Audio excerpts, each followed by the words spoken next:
All right, today we are diving into one of the most mind-bending short stories ever written, Jorge Luis Borges's The Garden of Forking Paths. Now, on the surface, it looks like a simple spy thriller, but trust me, underneath, it is a philosophical labyrinth that will completely change how you think about time, choice, and reality itself.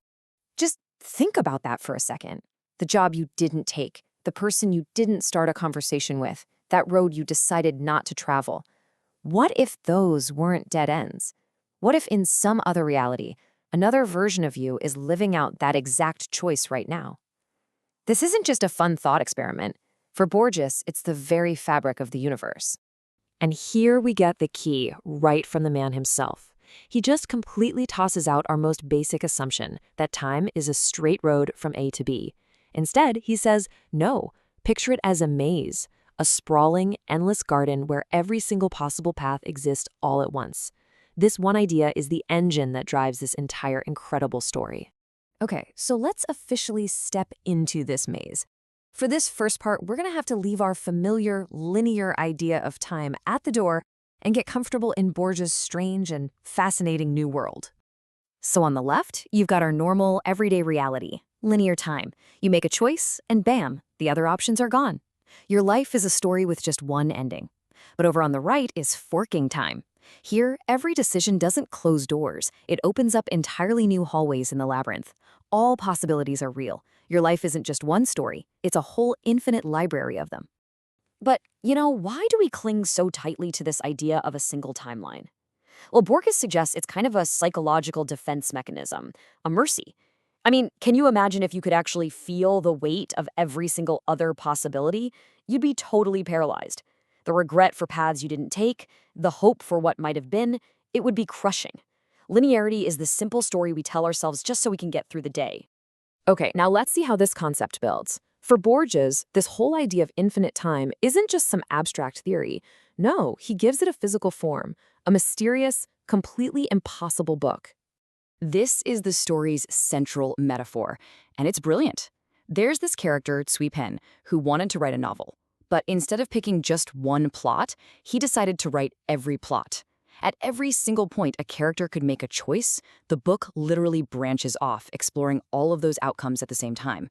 It's a book that is also a maze, a text that is as infinite as time itself. So what does a book like that even mean? Well, it kicks off this huge philosophical debate. On one side, you have the critic George Steiner, who argues that this kind of infinity just destroys meaning.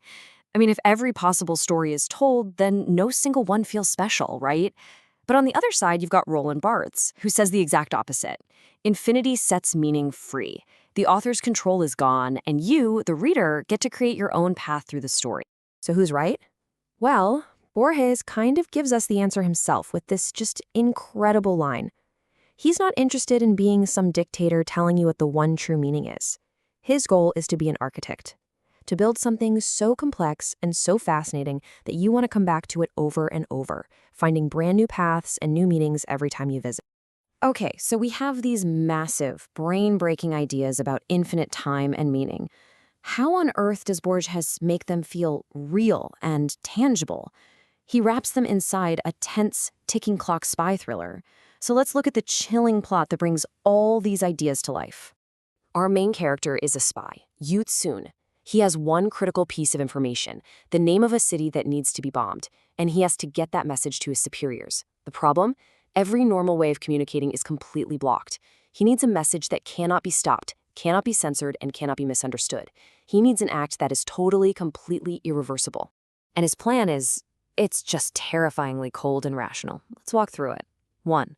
The goal. Send the name Albert. 2. The obstacle. No phones, no letters, nothing. 3. The method. Find some random guy in the phone book named Stephen Albert. And finally, 4. The message. He's going to murder this man. The news of the crime, Stephen Albert was killed, will get printed in the newspapers for everyone to see, and his superiors will understand the signal. It's violence as a perfectly coded, perfectly delivered message.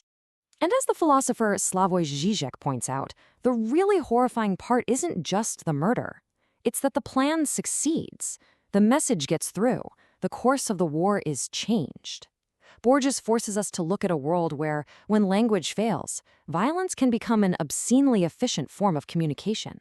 So all of this, the maze of time, the infinite book, the spy plot, it all leads us to the final and most profound question that the story leaves us wrestling with. In a universe of infinite branching paths, what does any of this mean for the one life you actually have to live? This is the real heart of the labyrinth, isn't it? If another version of you is making the exact opposite choice right now in another timeline, does your decision here, in this reality, suddenly become insignificant? Does it lose its moral weight? Now, our intuition, the expected answer on the left, is probably no. It kind of makes sense that our choices would matter less. But Borges, he performs this stunning reversal. His answer, on the right, is a definitive yes. Your choice actually becomes heavier. And why? Because while all those other paths might exist, you only get to live on this one.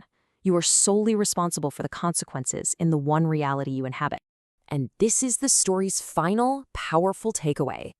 Infinity doesn't grant you an escape from responsibility. It makes responsibility permanent. Every single choice you make, good or bad, echoes forever in the great archive of reality. Nothing is ever truly forgotten. Nothing is ever erased.